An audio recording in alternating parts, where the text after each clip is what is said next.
Good morning बच्चों। आज देखते हैं कि ट्री कैसे बनाते हैं हम कंप्यूटर साइंस में। तो ट्रीज जो होते हैं कंप्यूटर साइंस के, एक्चुअली वो लीनियर डेटा स्ट्रक्चर नहीं है। हमने अरे पढ़ा, स्टैक पढ़ा है, क्यू पढ़ा है, ये सारे लीनियर डेटा स्ट्रक्चर होते हैं। लेकिन ट्रीज को नॉन लीनियर कहा जाता है। नॉन लीनियर का मतलब इसमें जो डेटा आइटम्स होते हैं वो रेंडमली मेमोरी के अंदर स्टोर रहते हैं। और इसके अंदर जो हम ट्रीज बनाते हैं वो हायरार्किकल रिलेशनशिप को मेंटेन करने के लिए बनाते हैं। हायरार्किकल रिलेशनशिप होप कि आपको पता है क्या होता है। चलिए, डेफिनेशन क्या होता है। अगर हम ट्री की डेफिनेशन देखें कंप्यूटर साइंस में, तो a tree can be theoretically defined. कैसे थियोरेटिकली हम इसको डिफाइन कर सकते हैं? It is a finite set of, finite का मतलब इसमें नंबर ऑफ नोड्स फिक्स होंगी। डेटा आइटम्स जो होंगे उनको नोड्स के थ्रू दिखाया जाता है किसी भी ट्री के अंदर। जब हम कंप्यूटेशनल ट्री बनाते हैं तो फाइनाइट सेट होना जरूरी है। ऐसा नहीं कि इनफाइनाइट नंबर ऑफ नोड्स आप कह रहे हो तो फिर हम उस कंडीशन में ट्री नहीं बन सकता या ग्राफ नहीं बन सकता। तो फाइनाइट सेट ऑफ नोड्स होती हैं इसके अंदर, उसका एक सेट होता है। अभी ठीक है, इट इज ओके कि डेटा आइटम, और सबसे बड़ी बात कि डेटा आइटम्स को हम क्या कह रहे हैं यहाँ पे? नोड। तो finite set of number of nodes और finite set of number of items जो होते हैं, केवल इसको कहने से डेफिनेशन कंप्लीट नहीं हो जाती है। इसके अलावा क्या कैरेक्टरिस्टिक्स होते हैं एक ट्री के लिए? सो फर्स्ट क्या है characteristic? There is a special node called a root of the tree. हर ट्री के अंदर एक रूट होता है और बाकी लीव्स होती हैं, ब्रांचेस होती हैं। जैसे अगर हम इस जगह देखो, रियल ट्री के अंदर भी एक रूट होता है। रूट से ओरिजिनेट होती हैं बहुत सारी ब्रांचेस, और ब्रांचेस कहाँ पे खत्म होती हैं? जाके जहाँ पे लीव्स आ जाती हैं। तो जैसे ही लीव्स आती हैं ब्रांचेस खत्म हो जाती हैं आपकी। तो इसी तरह से जो ट्री होता है, अब यहाँ कंप्यूटेशनल ट्री देखो, कंप्यूटेशनल ट्री में भी एक रूट होता है, एक नोड होती है जिसे हम स्पेशल नोड, जिसे हम ट्री कहते हैं, सॉरी रूट कहते हैं। यहाँ पे जो ए है वो एक रूट नोड है, दिस इज रूट। और अब यहाँ पे देखो, जो आपका रियल ट्री है उसको हम डिनोट करते हैं नीचे से ऊपर की तरफ, कि आपका जो बेस होता है वो नीचे की तरफ जमीन में होता है। ठीक है, हम यहाँ पे इसको उल्टा करते हैं। कंप्यूटेशनल साइंस में हमेशा रूट जो होती है वो ऊपर होगी शो करते समय। बाकी तो आप किसी भी तरह से अपना प्रोग्राम बनाइए, उसमें वैसे शो तो आप कैसे भी कर सकते हो, नीचे ए करके ऊपर की तरफ रूट बना दोगे तो भी दैट इज अ ट्री। अगर मैं इसको उल्टा बनाती तो भी वो फाइन होता, उसमें कोई दिक्कत नहीं आती। लेकिन नॉर्मली हम इसको ऊपर, जो रूट नोड होती है हमेशा ऊपर रहती है, बाकी जो ब्रांचेस होती है वो नीचे चलती है, राइट। तो और जब हम रियल जो ट्री बनाते हैं वो हमेशा उल्टा होता है। तो इसको अपने दिमाग में एक बार फ्रेम कर लीजिएगा कि इस तरह से दोनों ट्रीज को बनाने का तरीका अलग अलग है। कन्वेंशन ये है कि रूट हमेशा ऊपर रहता है इन कंप्यूटेशनल साइंसेस, लेकिन आप चाहो तो इसे नीचे बना सकते हो, उसमें कोई प्रॉब्लम नहीं है, राइट। तो इसमें एक स्पेशल नोड होती है हर ट्री के अंदर, एक finite set of number of items और नंबर ऑफ नोड्स होते हैं, जिनसे एक स्पेशल नोड होती है that is called a root of that tree. उसके अलावा अदर नोड्स होती हैं, these are partition into number of mutually exclusive मतलब अलग अलग, डिसजॉइंट सबसेट्स ऑफ ट्रीज। अब देखो, इसके अंदर जो ये ए है, इसके अंदर दो ब्रांचेस निकल रही है, एक बी की तरफ जा रही है और एक सी की तरफ जा रही है। तो ये जो ब्रांच है, अब इस बी की ब्रांच को देखो, ये अपने आप में एक सब ट्री बन कहलाएगा, और इसी तरह से सी वाली जो ब्रांच है वो अपने आप में एक सब ट्री कहलाएगा।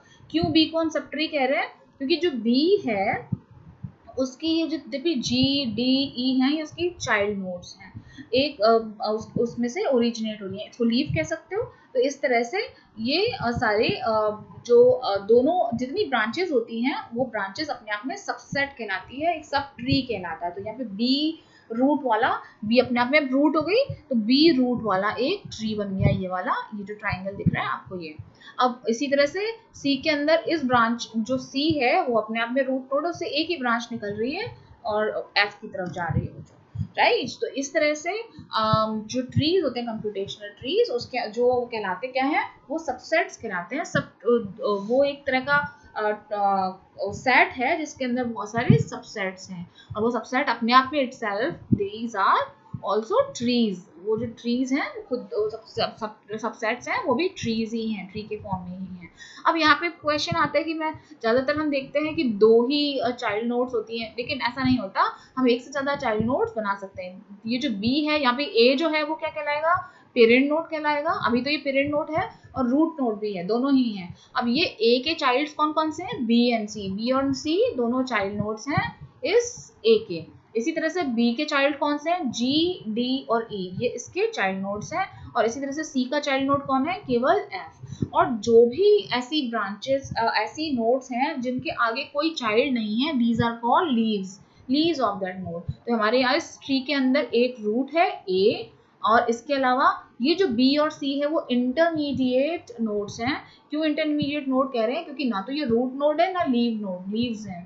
तो लीव्स कौन सी होंगी, लीव नोड कौन सी होंगी, एफ, जी, डी और ई, ये चार और जो नीचे की तरफ है वो है आपकी लीव्स, आपकी ट्री की लीव्स, इस ट्री की लीव्स, ठीक है, राइट। तो और ये जो ए है, this is root node of this tree. अब क्या होता है, जब भी आपका कोई ट्री बनाते हो कंप्यूटेशनल, तो ये जो रूट नोड है उसी का एड्रेस स्टोर होता है, बाकी हम अपने आप जिस तरह से हम लिंक लिस्ट में एक नोड दूसरी नोड से कनेक्टेड रहती है, उसी तरह से एक नोड दूसरी नोड से यहाँ पे ट्री में भी कनेक्टेड रहती है। और हम अपने आप में केवल एक स्टार्ट, जो हमारा स्टार्ट है जिससे लिंक लिस्ट में होता था, वो स्टार्ट जो है यहाँ का जो ट्री का स्टार्ट होगा, ट्री उस स्टार्ट को हम रूट कह रहे हैं यहाँ पे। तो वो जो रूट पॉइंटर है वो अपने आप में केवल ए के नोड को, यानी फर्स्ट जो नोड है उसके एड्रेस को सेव करके रखता है, बाकी सारे हम पॉइंटर के थ्रू आगे मूव करते चले जाते हैं, ट्रेवर्स करते चले जाते हैं इन द ट्री। जब आप यूज करते हो तो बेटा उसमें सबसे पहले तो टर्मिनोलॉजीज हैं बहुत सारी, उनको पता होना आपको जरूरी है। तो इन टर्मिनोलॉजीज को भी एक बार देख लेते हैं, एग्जाम में जब स्मॉल क्वेश्चंस आते हैं तो वो उसमें से भी आते हैं, वो कुछ छोटे छोटे से टर्मिनोलॉजीज इंपॉर्टेंट है इसलिए। What is root node, a specially design node obviously in the tree, क्योंकि वो स्पेशल है, एक ही रूट नोड होती है पूरी ट्री में, बाकी अदर नोड्स डिफरेंट होती हैं। तो specially design node in a tree, it is the first node in the tree, जिसका एड्रेस भी सेव रहता है, बाकी पूरी नोड के किसी भी नोड ट्री के नोड का एड्रेस सेव नहीं रखते हम, लेकिन इस फर्स्ट नोड का जिसको हम रूट नोड कहते हैं उसका एड्रेस सेव करते हैं। In the above figure A is the root node, बताने की जरूरत नहीं है, आपको पता है ये ए रूट नोड है। चलिए नोड, एक सिंपल नोड की डेफिनेशन क्या है, each data item in a tree is called a node. जो भी आइटम्स होंगे नोड कहलाएंगे, जितने भी डेटा आइटम डालते चले जाओगे आप ट्री के अंदर वो नोड बनेंगे। It specifies the data and the links to other nodes. अब सिंपल डेटा आइटम्स जो होते हैं वो अकेले अपने आप में नहीं होते हैं, ये इनके साथ साथ कुछ और नोड से जुड़े हुए पॉइंटर्स होते हैं। जैसे ए के साथ देखो दो पॉइंटर्स भी जुड़े हुए हैं अपने आप में, इसमें जो आइटम के अंदर वैल्यू लिखी हुई है ए, अपने आप में वो केवल ए नहीं है, वो अपने आप में दो चाइल्ड्स को भी लिए हुए हैं, एक बी और एक सी, और एक्चुअली बी और सी के एड्रेस को, क्योंकि ये दोनों पॉइंटर्स हैं। तो ए अपने आप में अकेला डेटा आइटम नहीं है, ए के साथ में दो और एड्रेसेस होल्ड करके रखा हुआ है इसने। कौन कौन से एड्रेसेस, बी का एड्रेस और सी का एड्रेस। तो इस तरह से एक डेटा आइटम प्लस उसके साथ साथ अदर नोड्स के लिंक्स भी कनेक्टेड रहते हैं एक नोड के अंदर, एक ट्री के अंदर। डिग्री ऑफ द नोड, अब आप कोई भी एक नोड देख लें अगर, तो उसकी डिग्री क्या होगी, वो क्या कहलाती है, number of subtrees of a node are called degree of a node. अब ए को देखो, इसकी कितनी डिग्री है, इसके कितने सब ट्रीज हैं, दो, क्योंकि इसके दो सब ट्रीज हैं तो इसकी डिग्री क्या हो गई, ए की दो। तो ए नोड की डिग्री है इस ट्री के अंदर 2। बी को देखो, बी की कितनी डिग्री है, बी के सब ट्रीज कितने हैं, 1, 2 एंड 3, तो 3 इसके सब ट्रीज हैं, इसलिए इसकी जो डिग्री होगी वो कितनी होगी, 3। सी की डिग्री कितनी है, 1। बाकी डी, ई, एफ एंड जी, ये जो चार हैं इनकी कोई डिग्री नहीं है, यानी कोई इनका सब ट्री नहीं है, कोई इनका चाइल्ड नहीं है, इसलिए इनकी सब डिग्री क्या हो गई, 0, राइट। तो एक पर्टिकुलर नोड की डिग्री क्या होती है, उसके नीचे कितने पॉइंटर्स हैं या उसके कितने चाइल्ड्स हैं कहना चाहिए, अगर हम सिंपल लैंग्वेज में बात करें तो एक नोड के कितने चाइल्ड्स हैं, कितने चाइल्ड से वो कनेक्टेड है, वो उसकी डिग्री होगी, राइट। और तो डिग्री ऑफ अ ट्री, अब हर नोड की तो डिग्री है, इसी तरह से पूरे ट्री की भी डिग्री होती है। तो what is the degree of a tree, the maximum degree of a node in a tree. इस ट्री में जितनी भी नोड्स हैं उनमें जिसकी मैक्सिमम डिग्री होगी वो उसकी ट्री की डिग्री कहलाएगी। तो इस वाले में इनमें जितनी भी नोड्स हैं उनकी सबसे ज्यादा मैक्सिमम डिग्री कौन सी है, 3। बी नोड की डिग्री सबसे ज्यादा है 3। तो ये जो अब इस पूरे ट्री की डिग्री क्या हो जाएगी, 3। इस वाले ट्री की डिग्री है 3, right. So the maximum degree of a node is called the degree of a tree. Example, degree of the above tree is 3. कोई क्लियर है, उसमें कोई दिक्कत ही नहीं है। All other nodes can have less than or equals to degree of node. ऐसा नहीं है कि maximum 3 इसी की होती, हो सकता था कि यहाँ पे अगर C के साथ 3 और चाइल्ड्स होते तो उस कंडीशन में इसकी भी डिग्री 3 हो सकती है। तो जो भी अदर नोड्स होंगी, बी के अलावा जितनी अदर नोड्स होंगी उनकी डिग्री या तो 3 होगी या 3 से कम होगी, ऑब्वियसली क्योंकि हमने मैक्सिमम उठाया है। तो इस ट्री की डिग्री जितनी भी होगी वो उस डिग्री बाकी जितनी भी नोड्स होंगी उनकी डिग्री या तो 3 होगी या 3 से कम होगी, यानी जो भी डिग्री ट्री की है, ट्री की डिग्री से कम डिग्री होनी चाहिए या बराबर हो सकती है, उससे ज्यादा नहीं हो सकती, right. Means the nodes in this tree can have 0, 1, 2 और 3 नंबर ऑफ नोड्स, ये रख सकता है, लेकिन 4 नोड किसी के भी नहीं होंगे क्योंकि इस ट्री की डिग्री कितनी है, 3। तो इस ट्री के अंदर अब कोई भी नोड 4 नहीं रख सकती है, नोड्स 3 तक ही रख सकती है। या तो 0 रख सकती है नोड, चाइल्ड नोड्स, एक नोड के चाइल्ड नोड्स 1 हो सकते हैं, 2 हो सकते हैं या फिर 3 भी हो सकते हैं, लेकिन 4 कभी नहीं हो सकते, राइट। टर्मिनल नोड क्या होती है, टर्मिनल नोड का मतलब लीफ नोड्स, ऐसे नोड्स जिनकी डिग्री 0 हो, यानी कि इनके पास कोई भी चाइल्ड नहीं हो, that is called leaf node. यहाँ पे कौन सी लीफ नोड है, G, D, E and F, ऐसी नोड्स हैं जिनके कोई भी चाइल्ड्स नहीं है, तो ये लीफ नोड्स हैं आपकी। इंटरमीडिएट नोड्स कौन सी हो गई, ऐसी नोड्स जिनके चाइल्ड हैं और उनकी डिग्री जो है नॉन जीरो हो, लेकिन वो रूट नोड नहीं होनी चाहिए, राइट। रूट नोड के अलावा ऐसी सारी नोड्स जिनके कोई चाइल्ड्स हो, जिनकी डिग्री जो है वो 0 ना हो, राइट। ऐसी सारी नोड्स, एक ट्री की ऐसी नोड्स जो रूट नोड के अलावा हो, यानी ए हो नहीं सकती, इसके अलावा ए के अलावा जितनी भी नोड्स हैं उनमें से ऐसी कौन सी नोड्स हैं जिनकी डिग्री नॉन जीरो है, जिनके चाइल्ड्स हैं, तो बी और सी ही है। तो बी और सी जो है वो कहलाएंगे इंटरमीडिएट नोड्स। इसी के आधार लेबल्स इन अ ट्री, एक ट्री के बहुत सारे लेवल्स हो सकते हैं, वो क्या कहलाते हैं, उसके स्ट्रक्चर्ड लेवल्स। आपके जो लेवल होते हैं वो रूट हमेशा लेवल 0 पे मानी जाती है, तो लेवल 0 पे ये नोड है, रूट है। इसी तरह से बी और सी किस पे है, उसके नेक्स्ट लेवल पे, नेक्स्ट जनरेशन कह सकते हो इसका, ए के बच्चे और उनके भी चाइल्ड्स, राइट। तो 0 हायरार्किकल मैनर आ गया, हमारी जो फैमिली हायरार्की होती है उसमें भी यही होता है कि grandfather then father and then उसके बच्चे, तो उस तरह से इसी तरह से यहाँ पे भी होता है। तो लेवल 0 जो रूट होता है वो हमेशा लेवल 0 पे रहता है, फिर लेवल 1 आता है नेक्स्ट, और उसके बाद जो लीव्स होती है हमेशा लास्ट लेवल पे होते हैं। तो 0 से हमेशा लेवल स्टार्ट होता है, जैसे अरे के अंदर इंडेक्स 0 से स्टार्ट होता है, तो इसका मतलब हम अरे के फॉर्म में इस ट्री को डिनोट कर सकते हैं और हम करेंगे भी, राइट।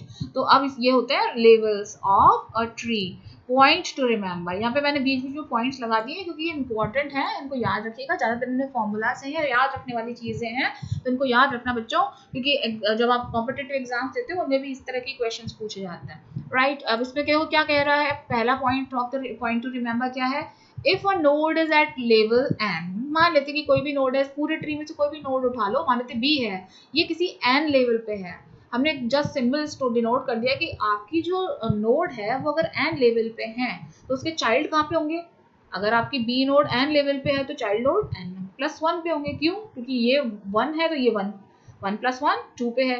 तो आप अगर किसी भी नोड की बात कर रहे हो जो n लेवल पे है तो उसके सारे चाइल्ड नोड्स n+1 लेवल पे होते हैं हमेशा, right. This is the formula. आगे चलते हैं, डेप्थ क्या होती है, या फिर डेप्थ को हाइट भी कहा जाता है इन जनरल टर्म्स। तो डेप्थ और हाइट ऑफ अ ट्री क्या होता है, maximum level of any node in the given tree, किसी भी नोड का मैक्सिमम क्या लेवल हो सकता है। अब इसमें देखो यहाँ तो 3 लेवल हैं, 0, 1 एंड 2, नोड्स कहाँ पे है, तीनों पे है, तो मैक्सिमम जो लेवल है किसी भी नोड का वो क्या है, 2। तो last level of the tree is called depth और हाइट ऑफ द ट्री। तो अब इस ट्री की क्या हाइट है या फिर इस ट्री की डेप्थ कितनी है, 2, राइट। इसमें भी कोई दिक्कत नहीं आनी चाहिए। तो height of the tree of this tree is 2। अब आता है बाइनरी ट्री क्या होता है। अब अभी तक तो हमने देखा था, देखो ये ट्री जिसमें 3 चाइल्ड भी थे, कहीं पे 1 चाइल्ड था, लेकिन जब भी हम और कंप्यूटेशनल साइंस में जितने भी ट्री हैं वो उसमें कितनी भी डिग्री हो सकती है, उसके कितने भी चाइल्ड्स हो सकते हैं, ऐसा कुछ नहीं है कि चाइल्ड्स हमेशा 3 होने चाहिए या 2 होने चाहिए। लेकिन एक स्पेशल टाइप का जो ट्री है वो कहलाता है बाइनरी ट्री। बाइनरी ट्री के अंदर, बाइनरी से मतलब पता चल रहा है हमें 0 और 1 जो हम यूज करते हैं जब हम मशीन लैंग्वेज यूज करते हैं, इसका मतलब इसमें 2 ही नंबर्स होते हैं। तो बाइनरी ट्री को बाइनरी ट्री क्यों कहा जाता है, क्योंकि इसकी जो डिग्री होती है वो हमेशा किसी नोड की 2 ही होती है, यानी यानी उसके 2 ही चाइल्ड मैक्सिमम तक एट मोस्ट हो सकते हैं। एट मोस्ट का मतलब मैक्सिमम 2 चाइल्ड हो सकते हैं किसी भी नोड के। 0 हो सकता है, कोई अगर एक नोड है पर्टिकुलर उसमें 0 चाइल्ड भी हो सकते हैं, 1 चाइल्ड भी हो सकता है और 2 चाइल्ड भी हो सकते हैं, लेकिन इससे ज्यादा चाइल्ड्स नहीं हो सकते। इस तरह के ट्री को हम कहते हैं बाइनरी ट्री, जो कि स्पेशल ट्री है कंप्यूटेशनल साइंसेस का। तो बाइनरी ट्री के अंदर क्या होता है, डेफिनेशन अगर हम देखें तो नाम से पता चल रहा है, a binary tree is a tree in which, क्या कैरेक्टरिस्टिक है इसका, first characteristic, a node can have only 2 childs, 2 ही चाइल्ड हो सकते हैं किसी भी नोड के अंदर। तो ऐसे नोड, ऐसे ट्री को हम कह सकते हैं। अब देखो ओनली 2 चाइल्ड्स का मतलब ओनली नहीं है यहाँ पे, एट मोस्ट है ना, एट मोस्ट कहना यहाँ पे ज्यादा बेटर है। तो एट मोस्ट का मतलब मैक्सिमम 0 भी हो सकते हैं चाइल्ड्स, 1 भी हो सकते हैं एंड 2 चाइल्ड्स भी हो सकते हैं। तो इतने चाइल्ड्स हो सकते हैं, इससे ज्यादा चाइल्ड्स नहीं हो सकते किसी भी पर्टिकुलर नोड के। तो इस तरह के ट्री को हम कहते हैं बाइनरी ट्री। इस तरफ देखो जो ये R है, R is the root, R के पास 2 ब्रांचेस हैं, क्योंकि बाइनरी ट्री है तो 2 से ज्यादा हो भी नहीं सकती, राइट, जिसकी डिग्री क्या होनी चाहिए, 2 ही होनी चाहिए। तो इसके पास 2 सब ट्रीज हैं। तो R के 2 चाइल्ड्स हैं, यानी 2 सब ट्रीज हैं, 2 सबसेट्स हैं। एक तरफ ये BGD वाला और दूसरी तरफ C वाला जिसका रूट C है। तो 2 सबसेट्स हो गए ये। The 2 children are called left child and right child respectively. यहाँ पे इसका राइट चाइल्ड कौन सा है, C वाला। C के साथ जो सब ट्री बन रहा है, अब देखो मैंने इसको क्यों ट्राइंगल्स लगाए हैं, क्योंकि R के राइट में एंड लेफ्ट में दोनों तरफ सब ट्रीज हैं। ये अपने आप में सब ट्री कहलाते हैं। और जो B है अपने आप में वो पेरेंट है किसका, G और D का। तो ये अपने आप में पूरा का पूरा ट्री है। ऐसा नहीं कि R अपने आप में रूट नोड है, B itself is a root node for its childs, right. तो इस तरह से 2 सब ट्री हो गए। तो मगर इसमें 3 नहीं हो सकते, 3 चाइल्ड्स नहीं हो सकते। यहाँ तो 0 चाइल्ड हो सकता है। यहाँ पे कौन सी नोड है जिसका 0 चाइल्ड है, G के कोई चाइल्ड नहीं है, D के कोई चाइल्ड नहीं है, E के कोई चाइल्ड नहीं है, F के कोई चाइल्ड नहीं है, ठीक है। तो 0 चाइल्ड वाले कौन से नोड्स हैं, ये सारी लीफ नोड जितनी भी हैं वो 0 चाइल्ड वाली नोड्स हैं।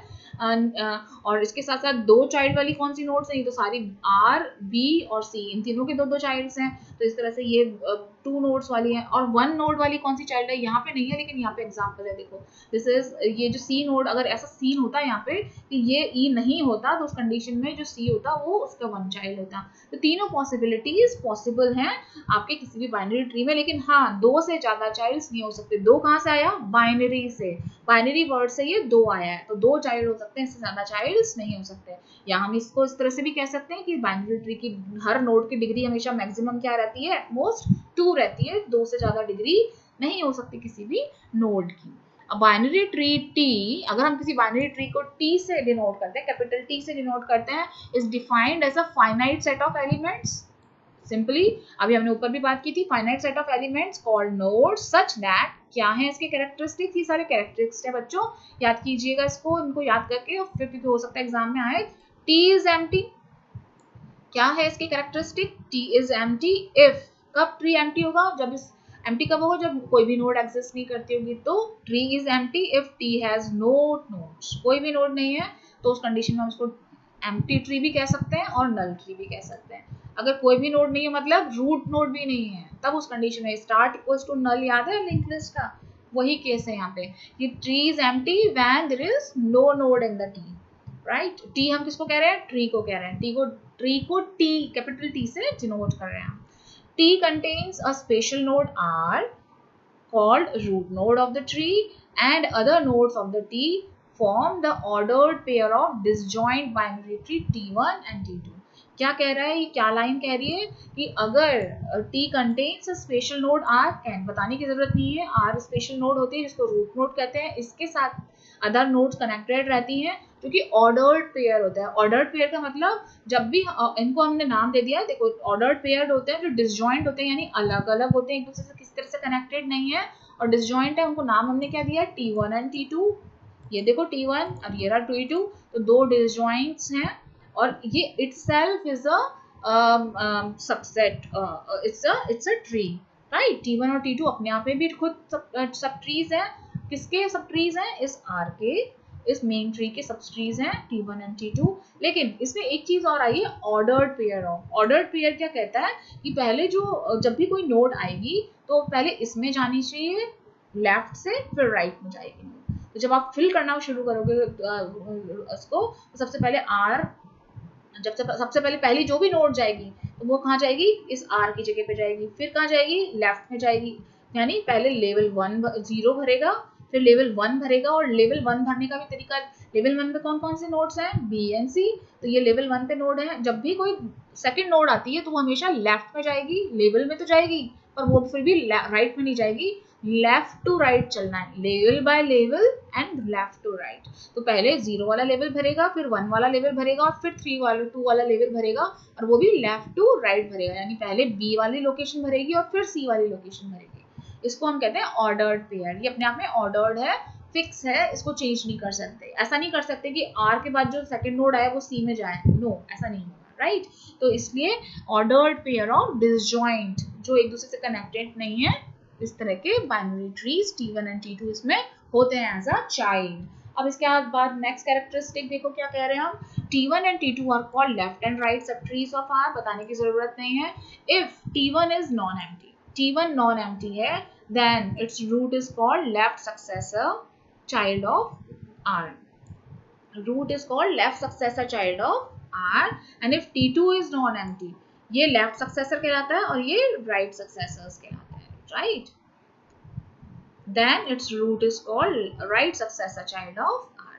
तो इसका जो ये क्या कह रहा है, जो अगर इसको फिर से पढ़ते हैं कि अगर T1 is non-empty, यानी ये T1 is not empty, then root of this root of its, इसका रूट्स कौन कौन है, B, तो B is called left successor of root R, and if this is not empty, T2 is non-empty, then C कौन है, root of it is called right successor of R।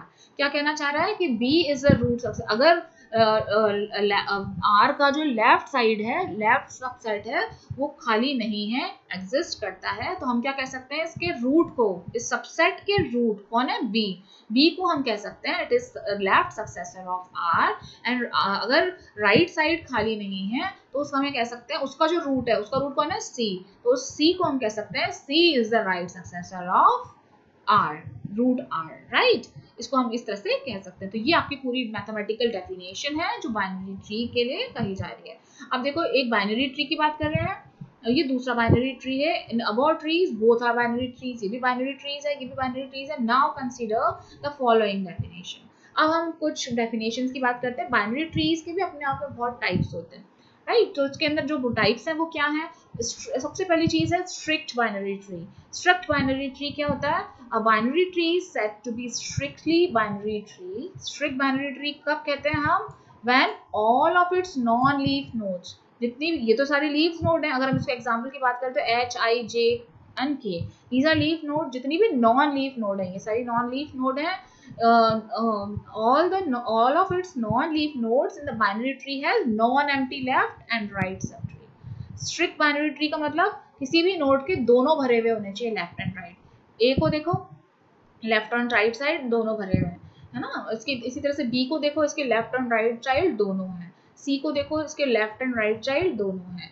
तो इस तरह से स्ट्रिक्ट बाइनरी ट्री के उसको follow कर रहा है। ये जो नोड्स हमने जितनी बात की है वो सारे स्ट्रिक्ट बाइनरी ट्रीज को फॉलो कर रहे हैं, लेकिन ये एक स्ट्रिक्ट बाइनरी ट्री है नहीं। कैसे, देखो इसमें, इस वाले ट्री को देखो, इसमें सारी नोड्स, जितनी भी इंटरमीडिएट नोड्स हैं, इंटरमीडिएट नोड्स का मतलब जितनी भी नॉन लीफ नोड है, ये तो सारी लीफ नोड है। नॉन लीफ कौन है, A, B और C, ये सारे स्ट्रिक्टली इनके दो चाइल्ड्स हैं। A के भी 2 चाइल्ड हैं, B के भी 2 चाइल्ड हैं और C के भी 2 चाइल्ड हैं। इसके अलावा कौन सी नोड्स हैं, इसके अलावा तो जितनी भी नोड्स हैं वो लीफ नोड हैं। G, E, D, F तो खुद लीफ नोड है। तो ये जो नोड आप ट्री देख रहे हो, this is strictly binary tree. यहाँ पे जो है वो स्ट्रिक्ट बाइनरी ट्री को फॉलो नहीं कर रहा। क्यों, क्योंकि इसमें एक नोड ऐसी है F जो उसके 2 चाइल्ड नहीं है, नहीं एक नहीं है, इनफैक्ट 2 चाइल्ड्स हैं, 2 नोड्स हैं ऐसी। जैसे G को देखो, G भी स्ट्रिक्टली फॉलो नहीं कर रहा, G के अंदर एक चाइल्ड है, और इसी तरह से F के अंदर भी केवल एक चाइल्ड है। तो ये जो ट्री है, जो ये वाला ट्री है, ये स्ट्रिक्ट बाइनरी ट्री नहीं है। कौन सा स्ट्रिक्ट बाइनरी ट्री है ये, क्यों, क्योंकि इसमें जितने भी नॉन लीफ नोड्स हैं, नॉन लीफ नोड्स यानी जो नोड लीफ के को हमने थोड़ा सा ना बेनिफिट दे दिया कि लीफ नोड में 0 चाइल्ड होंगे और जो नॉन लीफ नोड है उसमें 2 चाइल्ड होंगे, यानी एक चाइल्ड किसी का नहीं होना चाहिए, तब वो जो ट्री है वो कहलाएगा binary tree, right. All of its non leaf nodes in a binary tree has non empty left and non empty right sub tree. यानी यहाँ तो किसी स्ट्रिक्टली बाइनरी ट्री का मतलब या तो आपके पास एक भी चाइल्ड ना हो, जैसे कि इस एफ के अंदर और डी के अंदर, ई के अंदर, जी के अंदर एक भी चाइल्ड नहीं है, और या फिर क्या हो, दो टोटली पूरे के पूरे चाइल्ड जो हैं वो भरे हुए हों, लेफ्ट और राइट दोनों जो चाइल्ड्स हैं वो सब ट्रीज हैं वो भरे हुए हैं, राइट। इसमें ऐसा नहीं है, इसमें एफ और जी जो है उसमें ऐसा नहीं है, तो ये स्ट्रिक्ट बाइनरी ट्री नहीं है। बाइनरी ट्री है बट स्ट्रिक्ट बाइनरी ट्री नहीं है। लेकिन ये वाला जो बाइनरी ट्री है that is binary tree and strict binary tree. इसके अलावा क्या उसमें कैरेक्टरिस्टिक है, every node in the strictly binary tree can have either no children और 2 चिल्ड्रन। वो तो डेफिनेशन में वैसे ही पता चल ही रहा है, they are also called 2 trees. इसी चीज के कारण strictly binary trees are also called 2 tree और एक्सटेंडेड बाइनरी ट्री। यानी बाइनरी ट्री तो है ही, लेकिन और भी इसके ऊपर रूल्स हमने इंप्लीमेंट कर दिए, एक्सटेंड कर दिए, इसलिए इसे हम कहते हैं एक्सटेंडेड बाइनरी ट्री और 2 ट्री। आगे चलते हैं, ये आपको देखो, ये जो इसको देखोगे तो दिस इज नॉट, ये ऊपर वाले को ही मैंने आपको ऊपर समझा दिया था, यहाँ पे ये सिंपल बाइनरी ट्री है और ये स्ट्रिक्ट बाइनरी ट्री है। इसी तरह से point to remember, strict binary tree with n leaves, अगर एक स्ट्रिक्ट बाइनरी ट्री है और उसमें एन लीव्स हैं तो it always contains 2n-1 leaf nodes. 2n-1 leaf nodes हमेशा होती है। अगर कोई ट्री स्ट्रिक्टली बाइनरी ट्री है तो हम पता कर सकते हैं कि उसमें कितनी लीफ नोड्स होंगी। उसको लीफ नोड है तो टोटल नोड्स कितनी होंगी। अगर मान लेते हैं कि अब इस स्ट्रिक्ट बाइनरी ट्री को देखो, इसके अंदर 1 2 3 4 4 लीफ नोड्स हैं, तो टोटल लीव्स कितनी होंगी हम बता सकते हैं कितनी होंगी। अब इसके लिए फॉर्मूला क्या है, 2n-1। n क्या है, नंबर ऑफ लीफ नोड्स, तो 2 मल्टीप्लाइड बाय 4 मतलब 8 - 1, 8 - 1 = 7। देखो 1 2 3 4 5 6 7 नोड्स हैं। तो स्ट्रिक्ट बाइनरी ट्री में हम देख के नहीं बता सकते लीफ नोड्स को कि कितनी इसके अंदर कितनी, इस ट्री के अंदर कितनी नोड्स हो सकती हैं। लेकिन हम स्ट्रिक्टली बाइनरी ट्री अगर मेरे पास है तो मैं बता सकती हूँ कि अगर मेरे पास 4 नोड्स हैं, लीफ नोड्स हैं, तो टोटल नोड्स कितनी होंगी हम जान सकते हैं, ये फॉर्मूला से बता सकते हैं। तो आपके पास हो सकता है कि ऐसा कोई क्वेश्चन आ जाए अपने आपको बताया जाए कि आपके पास एक स्ट्रिक्ट बाइनरी ट्री है और उसमें आपके पास 8 लीव्स हैं, लीफ नोड हैं, तो बताइए कि टोटल नोड्स कितनी है इस ट्री के अंदर। तो कंफ्यूज नहीं होना, हमें ये फॉर्मूला लगाना है 2n-1, इसीलिए मैंने इसे पॉइंट टू रिमेंबर में रखा है। तो ये जितने भी पॉइंट टू रिमेंबर है बेटा, ये फॉर्मूला याद रखने हैं इनको आपको, तो ये याद रखिएगा, उनको ढंग से कहीं पे भी नोट कर लीजिए, या फिर आप ये पॉइंट प्रिंट आउट निकालोगे तो इसमें आपको ग्रे कलर में दिख ही जाएगा। अब आता है एप्लीकेशन ऑफ बाइनरी ट्री और 2 tree. The main application of a 2 tree is to represent और कंप्यूट एनी अलजेब्रिक एक्सप्रेशन। कोई भी अलजेब्रिक एक्सप्रेशन होता है तो उसको हम जब कंप्यूट करते हैं तो इंटरनली बाइनरी ऑपरेशन परफॉर्म होता है और उसके लिए एक ट्री बनता है इंटरनली। जो भी एक्सप्रेशन आप लिखते हो वो इंटरनली एक बाइनरी ट्री के फॉर्म में हम रिप्रेजेंट कर सकते हैं। जब भी इसको सॉल्व किया जाता है किसी भी एक्सप्रेशन को तो बाइनरी ट्री बनता है इंटरनली, इसे हम कहते हैं पार्स ट्री, एक्सप्रेशन ट्री भी कह सकते हैं, ठीक है। तो इस तरह से ई, अभी हमारे पास एक जैसे मान लेते हैं कि हमने कहा हमारे पास अलजेब्रिक एक्सप्रेशन है E = A + B × C। तो ऐसी कंडीशन में ये एक ट्री के फॉर्म में रिप्रेजेंट किया जा सकता है। कैसे?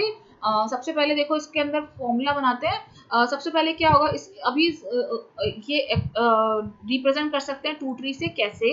इसमें देखो सबसे पहले क्या होता है, जब हम ब्रैकेट ऑफ करते हैं तो सबसे पहले इंटरनल वाला जो ब्रैकेट्स हैं वो सॉल्व होते हैं। तो सबसे पहले क्या होगा, A को प्लस A और B को प्लस करना है। तो जो भी आपके जो एक्सप्रेशन ट्री बनते हैं, इस तरह का ट्रीज को पार्स ट्री भी कहते हैं। तो इस तरह के जो एक्सप्रेशन ट्री बनते हैं उसमें आपकी जो नोड्स होती हैं, जो पेरेंट्स होते हैं, वो हमेशा जो बीच की वैल्यू होती है ऑपरेटर वो होते हैं। तो ऑपरेटर हमेशा पेरेंट होते हैं और जो लीफ नोड्स होती हैं वो हमेशा क्या होती हैं, वैल्यूज होती हैं, ऑपरेंड्स होते हैं। तो अभी यहाँ पे जो आपको इसको सॉल्व करना है, तो इसको अगर ऊपर को भूल जाओ, इस वाले ऊपर वाले को भूल जाओ, तो सबसे पहले देखो सबसे पहले क्या सॉल्व होगा, A+B। तो A और B मेरे पास 2 ऑपरेंड हैं और उसके साथ बीच में क्या है, प्लस। यहाँ पे मुझे कैपिटल लिखना चाहिए था, यहाँ पे स्मॉल और कैपिटल को प्लीज इग्नोर करना।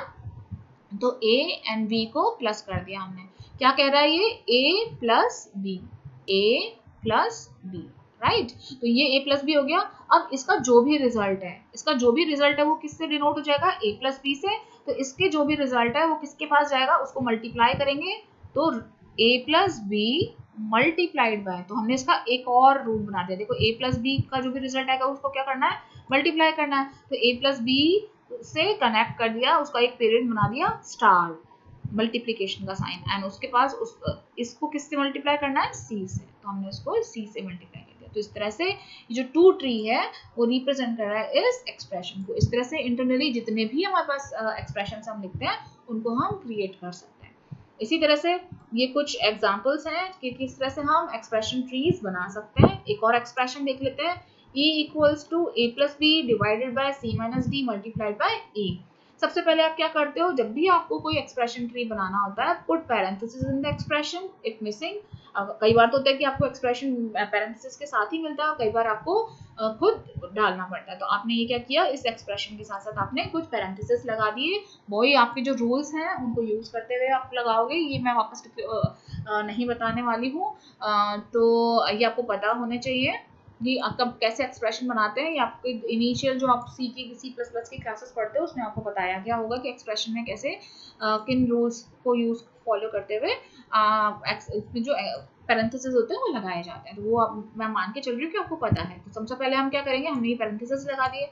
अब क्योंकि आपके पास पैरेंथेसिस है, सबसे पहले आप क्या करोगे, इसको सॉल्व करोगे। दो पोर्शन है आपके, हमने इसको दो पोर्शन को कैसे डिनोट किया है बच्चों, कि ये a प्लस बी है डिवाइडेड बाय ये पूरा का पूरा एक्सप्रेशन, राइट। तो इसको अपने दो हमने वेरिएबल्स नाम दे दिए। मान लेते कि a प्लस बी, ये जो ऊपर वाला पोर्शन है इसको हमने कह दिया x, और c minus D multiplied by e को हमने कह दिया ये y है। तो वैसी कंडीशन में, और आपका बीच में ऑपरेटर कौन है, डिवीजन का। तो हमने क्या कर दिया, इसको सबसे पहले हमने क्या कर दिया, सबसे पहले हमने एक पेरेंट लिया, पेरेंट यानी रूट नोड लिया है जिसमें हम क्या होना चाहिए, डिवीजन होना चाहिए।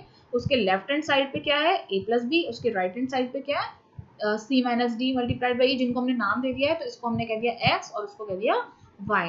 अब ये e, इसको हम ये भी कह सकते हैं ना, e equals to x divided by y।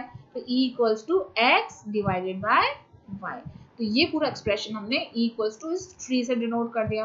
अब हमें क्या करना है, x और y को अब हमको उसमें वैल्यूज डालें, यानी ये x अपने आप में क्या, एक्चुअली अपने आप में x वैल्यू नहीं है, ये अपने आप में एक सब ट्री है। तो इस सब ट्री को, ये जो दोनों सब ट्रीज है इनको बनाएंगे।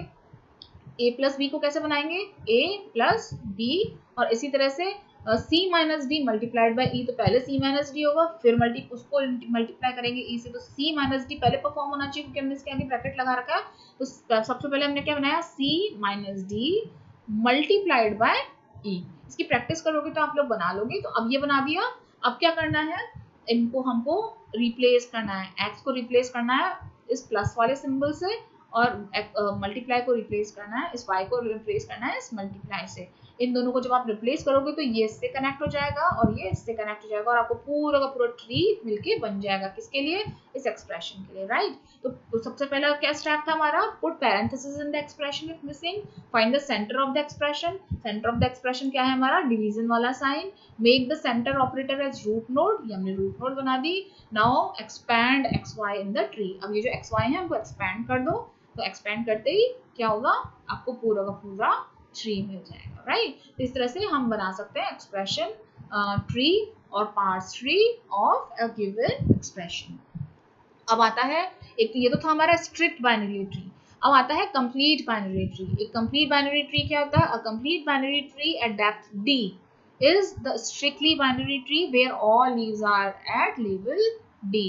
क्या कह रहा है, कोई भी स्ट्रिक्ट बाइनरी ट्री जो होता है उसकी डेप्थ तो हमको पता है, डेप्थ का मतलब last level, right. Last level जो भी होता है वो हमारी डेप्थ होती है। इस ट्री का लास्ट लेवल क्या है, 2 0 1 2। तो 0 1 2 का मतलब ये जो हमारा है 2 is my depth of this tree. तो जो भी आपके लीव्स नोड होती हैं वो ट्री जिसके अंदर जितनी भी लीव्स नोड्स हैं वो लास्ट लेवल पे होती हैं, उनको क्या कहते हैं हम, कंप्लीट बाइनरी ट्री। इस ट्री को अगर देखोगे तो this is complete binary tree, क्योंकि इसमें सारी लीफ नोड्स कहाँ हैं, कोई भी ऐसी लीफ नोड नहीं है जो लास्ट लेवल पे ना हो। सारी लीफ नोड लास्ट लेवल पे है, डेप्थ पे है। लास्ट लेवल मतलब डेप्थ। तो सारी लीफ नोड्स डेप्थ पे हैं, इसलिए उसको हम कह सकते हैं कंप्लीट बाइनरी ट्री। इस ऊपर वाले ट्री को देखो, ये भी कंप्लीट बाइनरी ट्री है। इस वाले ट्री को देखो, this is not complete binary tree. क्यों? ये complete binary, strictly binary tree तो है, स्ट्रिक्ट है क्योंकि हर नोड, लीफ नोड को छोड़ के हर नोड के दो दो चाइल्ड्स हैं, इसके भी दो चाइल्ड्स हैं, इसके भी दो चाइल्ड्स हैं, ये खुद लीफ नोड है, ये भी लीफ नोड और ये भी लीफ नोड, तो ये स्ट्रिक्टली बाइनरी ट्री है। तो एंड स्ट्रिक्टली बाइनरी ट्री एक ऐसा स्ट्रिक्टली बाइनरी ट्री जिसकी सारी लीफ नोड्स जो हो वो लास्ट लेवल पे हो, लास्ट डेप्थ पे हो, उसे हम कहते हैं कंप्लीट बाइनरी ट्री। इस कंडीशन में ये कंप्लीट बाइनरी ट्री नहीं है, ये भी कंप्लीट बाइनरी ट्री नहीं है। क्यों? क्योंकि देखो इसका ये जो डी वाली लीफ नोड है वो कहाँ पे है, लेवल जो है उसका 0 1 2 लेवल पे है, जबकि इसकी डेप्थ कितनी है 1 2 3 4, राइट। तो 1 2 0 1 2 3, तो 3 इसकी डेप्थ है, जबकि आपका जो डी है वो ट्री से पहले ही है, लीफ नोड डी से पहले ही है, इसलिए ये कंप्लीट बाइनरी ट्री नहीं है। तो इस तरह से कंप्लीट बाइनरी ट्रीज होते हैं। अब इसके साथ बहुत सारे फॉर्मूलाज जुड़े हैं बच्चों, तो हम वो नेक्स्ट लेक्चर के अंदर देखेंगे। अभी तक के लिए इतना ही है। इनको फॉर्मूला जितने भी आए हैं, पॉइंट्स टू रिमेंबर, उन्हें याद कीजिए और अभी तक का ये सारा करो। कल हम कंप्लीट बाइनरी ट्री और अदर तरह के जो ट्रीज हैं वो उनको देखेंगे। तब तक के लिए बाय।